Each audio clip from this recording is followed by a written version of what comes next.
Praise the Lord. கர்த்தருடைய பரிசுத்த நாமம் மகிமைப்படுவதாக. இன்றைய தியானம் ஏசாயா 17ஆம் அதிகாரத்திலிருந்து 20ஆம் அதிகாரம் வரை. இந்த நாள் தியானத்திற்கான தலைப்பு, தேவன் எல்லாவற்றையும் ஆளுகை செய்கிறார். இன்னைக்கு நிறைய நேரத்தில் கிறிஸ்தவ வாழ்க்கையில் நாம் தடுமாறுவதற்கு ஒரு முக்கியமான காரணம் என்னவென்றால், ஆவிக்குரிய வாழ்க்கையையும் சமுதாய வாழ்க்கையையும் அதிகமாக நாம் பிரித்து பார்க்கிறதுனால். நிறைய பேர் இந்த மாதிரி சொல்லுவாங்க, சபையில் இருக்கும்போது நான் எந்த தப்புமே பண்ண மாட்டேன், பக்தியாக இருப்பேன், ரொம்ப பக்தியான ஆள் நான், இந்த மாதிரி சொல்லுவாங்க. ஆனால் சமுதாயத்தில் போகும்போது அதே பக்தியோடு என்ன பண்ண மாட்டாங்க, வாழ மாட்டாங்க. ஏனென்றால் அதில் ஒரு தவறான புரிதல் இருக்கிறது. என்னவென்றால், சபையில் நாம் கூடி வரும்போது இந்த இடத்துல தேவன் இருக்கிறார் என்று நினைக்கிறார்கள். ஆனால் பொது இடத்துல தன்னுடைய வாழ்க்கையை வாழும்போது தேவன் சபையில் எப்படிப்பட்ட ஒரு பிரசன்னத்தில் இருக்கிறாரோ அதே பிரசன்னத்தில் அங்கேயும் இருக்கிறார் என்று என்ன பண்ணுறதில்ல, விசுவாசிக்கிறதில்ல. ஆனால் வேதத்தின்படி உண்மை என்னவென்றால், வானமும் பூமியும் அவருடைய மகிமையினால் நிறைந்திருக்கிறது. அவர் அவருடைய முழு மகிமையோடு சபையில் எப்படி இருக்கிறாரோ அதே மாதிரி எல்லா இடத்துலையும் அவருடைய மகிமையும் அவருடைய ஆளுகையும் இருக்கிறது. இது தெரியாததுனால நிறைய பேர் ரெண்டாக பிரிச்சிடுறாங்க, சபை வாழ்வு அல்லது ஆவிக்குரிய வாழ்வு, சமுதாய வாழ்வு. ஆவிக்குரிய வாழ்வு என்ற இடத்துல எதெல்லாம் போட்டுறாங்கன்னா, சபையில் கூடி வர்றது, ஜெபிக்கிறது, பைபிள் படிக்கிறது, இந்த மாதிரி காரியங்கள்லாம் இதில் போட்டுடுறாங்க. மற்றபடி படிக்கிறது, வேலைக்கு போகிறது அல்லது ஒரு பொருளை வாங்குவதற்கு கடைக்கு போகிறது, இந்த மாதிரி காரியத்தெல்லாம் இன்னொரு சமுதாய வாழ்வு என்று என்ன பண்ணிடுறாங்க, பிரிச்சிடுறாங்க. ஆனால் இந்த இரண்டு இடத்துல இருக்கக்கூடிய வாழ்க்கை தரத்தை பார்க்கும்போது சமுதாய வாழ்வில் இருக்கக்கூடிய ஆவிக்குரிய தரம் அநேகருக்கு குறைவாக காணப்படுகிறது. நான் சபையில் வரும்போது அதிகமாக பக்தியை என்ன பண்ணுறாங்க, காண்பிக்கிறாங்க. இதுக்கு என்ன காரணம் என்று சொல்லும்போது, ஆண்டவர் மற்ற எல்லா இடத்துலையும் ஆளுகை செய்கிறார் என்பதை கவனிக்காமல் இருக்கிறதுனால தான். இன்னைக்கு நம்ம இந்த அதிகாரங்களிலிருந்து ஒரு சில முக்கியமான சத்தியங்களை நாம் அறிந்து கொள்ளலாம். இந்த 17ஆம் அதிகாரத்தில் நாம் பார்க்கும்போது ஆண்டவர் தமஸ்குவை குறித்து அதில் எழுதியிருக்கிறார். முதல் வசனம், தமஸ்குவின் பாரம். இதோ தமஸ்குவானது நகரம் இல்லாமல் தள்ளப்பட்டு பாழான மண்மேடாகும். இந்த வசனம் நமக்கு என்ன சொல்லுகிறது என்றால், தமஸ்கு ஒருவேளை இஸ்ரவேல் தேசத்தை போல தெரிந்தெடுக்கப்பட்ட ஒரு பட்டணமாக இல்லாமல் இருக்கலாம். ஆனால் ஆண்டவருடைய ஆளுகை, ஆண்டவருடைய கவனம் அந்த பட்டணத்திலும் எப்படி இஸ்ரவேல் தேசத்தில் இருக்கிறதோ அதே மாதிரி ஆண்டவர் இந்த பட்டணத்தையும் கவனிக்கிறார். இந்த பட்டணத்தில் என்ன நடக்கிறது, அவங்க என்ன செய்கிறாங்க, நான் என்ன பண்ணணும், இந்த காரியங்களை ஆண்டவர் செய்து கொண்டுதான் இருக்கிறார். அப்போ இந்த அதிகாரம் என்ன சொல்லுகிறது என்றால், தமஸ்குவை குறித்த காரியங்கள் அத்தனையையும் ஆண்டவர் அவருடைய கரத்தில் வைத்திருக்கிறார். அதனால தான் தமஸ்குவுக்கு தேவையான செய்தியை தீர்க்கதரிசி மூலமாக ஆண்டவர் கொடுக்கிறார். அப்படியே நாம் 18ஆம் அதிகாரத்திற்கு வரும்போது எத்தியோப்பியாவை குறித்து நாம் வாசிக்கிறோம். முதல் வசனத்தை நான் வாசிக்கிறேன். எத்தியோப்பியாவின் நதிகளுக்கு அக்கறையில் நிழலிடும் செட்டைகள் உடையதும். இப்போ இந்த அதிகாரத்தை நம்ம படிக்கும்போது எத்தியோப்பியாவை குறித்து ஆண்டவருக்கு சரியான விபரம் இருந்தது. எத்தியோப்பியாவில் ஆண்டவர் அவருடைய கிரியையை செய்து கொண்டுதான் இருந்தார். 7ஆம் வசனத்தை நாம் பார்க்கும்போது, சேனைகளின் கர்த்தருக்கு காணிக்கைகள் கூட கொண்டு வரப்படுமாம். இப்படிப்பட்ட தேசங்களிலிருந்து ஆண்டவருக்கு காணிக்கைகள் கூட என்னப்படுமாம், கொண்டு வரப்படுமாம். அப்படி என்றால் இந்த தேசங்களின் மேல ஆண்டவருடைய ஆளுகை இருந்தது. ஒருவேளை இந்த தேசங்களை குறித்து நாம் ஆழமாக படிக்காததுனால ஆண்டவருடைய ஈடுபாடு எப்படி இருந்தது என்று நமக்கு சரியா தெரியாமல் இருக்கலாம். ஆனால் ஆண்டவர் நமக்கு வெளிப்படுத்தின காரியங்களிலிருந்து பார்க்கும்போது இப்படிப்பட்ட தேசங்கள் மேலும் ஆண்டவருடைய ஆளுகை கண்டிப்பாக காணப்பட்டது. அப்படியே நான் 19ஆம் அதிகாரத்திற்கு வரும்போது எகிப்தை குறித்து ஆண்டவர் இந்த இடத்துல சொல்லுகிறார். ஆண்டவர் சொல்லக்கூடிய ஒரு சில வசனங்களை நாம் பார்க்கலாம். 2வது வசனத்தை நான் வாசிக்கிறேன்.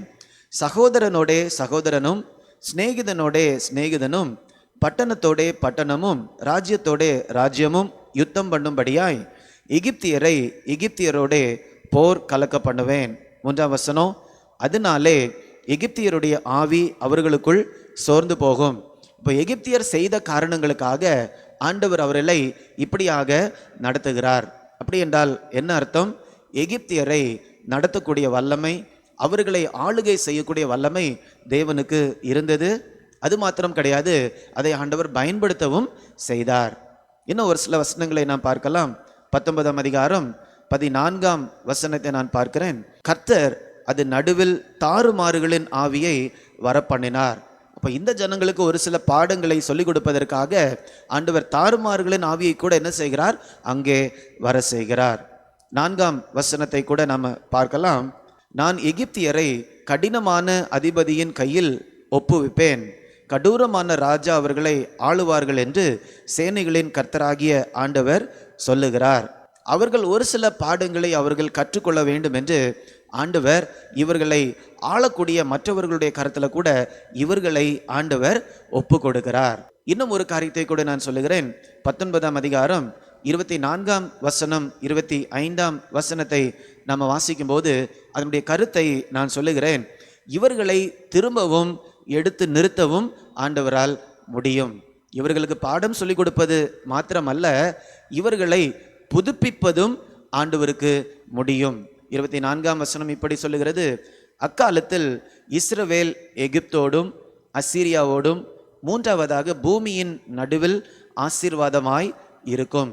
அப்போ எகிப்து, இஸ்ரவேல், அசீரியா இதெல்லாம் ஆண்டவருடைய ஆசீர்வாதத்தினால ஒரு நாள் ஆசீர்வாதமாக மாறும். அப்படி என்றால் அர்த்தம் என்ன? இந்த தேசங்களுடைய எதிர்காலத்தையும் கூட ஆண்டவர் அவருடைய கரத்தில் வைத்திருந்தார். இந்த தேசங்களுடைய எதிர்காலங்களை குறித்து ஆண்டவருக்கு ஒரு திட்டம் இருந்தது. ஏதோ இந்த தேசத்தை ஆளக்கூடிய தலைவர்கள் அதை தவறாக எப்படி வேண்டும் என்றாலும் நடத்தலாம் என்று சொல்லி கிடையாது. ஆண்டவர் தான் இந்த தேசங்களுக்கும் தலைவராக இருந்து நடத்துகிறார். இப்போ இந்த அதிகாரங்களிலிருந்து நாம் ஒரு மிகப்பெரிய பாடத்தை கற்றுக்கொள்ளலாம். நம்ம எல்லாருமே நம்ம நம்புகிறோம் சபையின் தலைவர் இயேசுதான். சபையில் என்ன நடந்தாலும் இறுதியாக அவர்தான் காரியங்களை நடப்பிக்கிறார் என்று சொல்லி. ஆனால் இந்த ஆண்டவர் நம்ம சமுதாய வாழ்க்கையில் ஈடுபடக்கூடிய எல்லா பகுதிகளுக்கும் அவர் ஆண்டவராகவே இருக்கிறார். நிறைய நேரத்தில் நம்ம வேலை பார்க்குற இடத்துல காரியங்கள் நேர்த்தியாக அல்லது நேர்மையாக செய்யப்படாது. அப்போ நாம் என்ன நினைப்போம்? இந்த இடத்துல எனக்கு நம்பிக்கையே இல்லை, இந்த இடம் மாறுவதற்கு வாய்ப்பே இல்லை என்று. ஆனால் இந்த அதிகாரங்களின் ஆதாரத்தில் நம்ம பார்க்கும்போது இந்த இடங்கள் நம்ம வேலை பார்க்கக்கூடிய இடங்களாக இருக்கலாம், அதனுடைய அதிகாரங்கள் ஆண்டவருடைய கரத்தில் தான் இருக்கிறது. அதை அவர் எப்படி வேண்டுமென்றாலும் அவரால் மாற்ற முடியும்.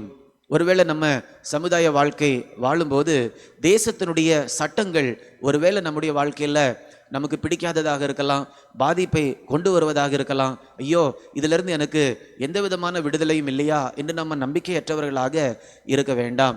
ஏனென்றால் நம்முடைய தேசத்தை ஆண்டவர் ஆளுகை செய்கிறார், நம்முடைய சமுதாயத்தை ஆண்டவர் ஆளுகை செய்கிறார். ஒருவேளை ஒரு சில சமுதாய சீர்கேடுகளை பார்க்கும்போது நம்ம நம்பிக்கையை இழக்கிறோம். ஐயோ, என்னால் இதை தாங்க முடியவில்லையே என்று கூட நாம் துக்கப்படுகிறோம். ஆனால் சமுதாயத்தையும் கூட ஆண்டவர் ஆளுகை செய்கிறார். தேசத்தினுடைய பொருளாதார நிலை ஒரு சில நாட்களில் மேலே போகுது, கீழே வருது. எந்த விதத்திலும் நமக்கு ஒரு கட்டுப்பாட்டுக்குள்ளாக இல்லாததை போல இருக்கலாம். ஆனால் அந்த இடத்துலையும் ஆண்டவருடைய ஆளுகை இருக்கிறது.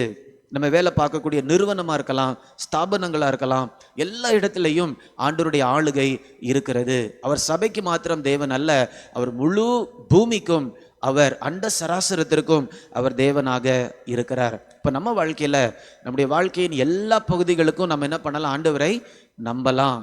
அது மாத்திரமல்ல, அதோடு கூட ஒரு உத்தரவாதம் வருகிறது.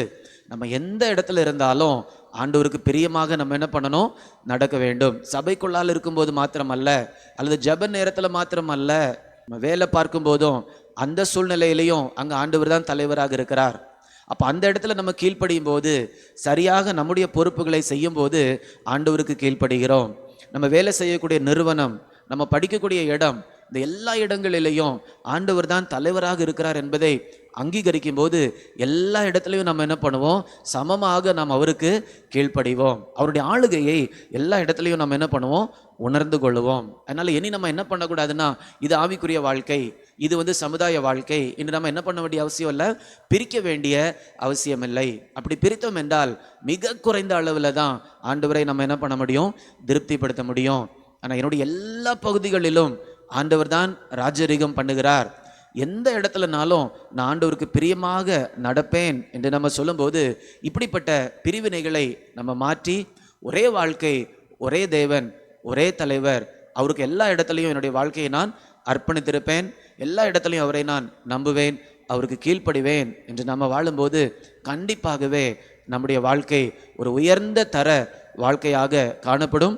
ஆண்டவருடைய நாமத்தை மகிமைப்படுத்தும். நாம் ஜெபிக்கலாமா?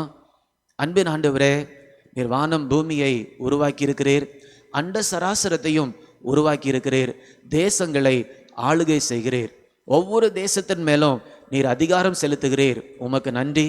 சமுதாயத்தினுடைய அத்தனை பகுதிகளிலும் ஆண்டவருடைய ஆளுகை செல்லுகிறது. உமக்கு நன்றி அப்பா. அப்படிப்பட்ட ஆளுகை செய்யக்கூடிய தேவனாக உம்மை நாங்கள் பார்க்கிறோம். நாங்கள் வேலை செய்யக்கூடிய ஸ்தாபனங்கள், நிறுவனங்கள், நாங்கள் படிக்கக்கூடிய இடங்கள் எல்லாவற்றையும் ஆண்டவர் ஆளுகை செய்கிறீர் என்று நாங்கள் விசுவாசிக்கிறோம். எங்களுடைய குடும்பத்தையும் ஆண்டவர் ஆளுகை செய்கிறீர், தலைவராக இருக்கிறீர் என்று நாங்கள் விசுவாசிக்கிறோம் தகப்பனே. எல்லா இடத்துலையும் ஆண்டவருடைய ஆளுகையை நாங்கள் ரெகக்னைஸ் பண்ண, நினைவு கூற ஆண்டவர் கிருபை தாரும். ஆண்டவருக்கு எல்லா நிலையிலும் நாங்கள் எங்களுடைய வாழ்க்கையை அர்ப்பணித்து உமக்கு மாத்திரம் நாங்கள் பிரியமாக வாழ ஆண்டவர் கிருபை தரும்படியாய் ஜெபிக்கிறேன். அப்படி செய்வதன் மூலமாக எங்களுடைய வாழ்க்கை தரத்தை ஆண்டவர் உயர்த்தும்படியாய் ஜெபிக்கிறேன். ஆண்டவருடைய சமூகத்தில் என்னுடைய எண்ணங்கள், செயல்கள் எல்லாம் உம்மை சந்தோஷப்படுத்தக்கூடியதாக மாறும்படியாய் ஜெபிக்கிறேன் அப்பா. இயேசுவின் மூலம் கேட்கிறேன் நல்ல பிதாவே. ஆமேன், ஆமேன். God bless you. God bless you.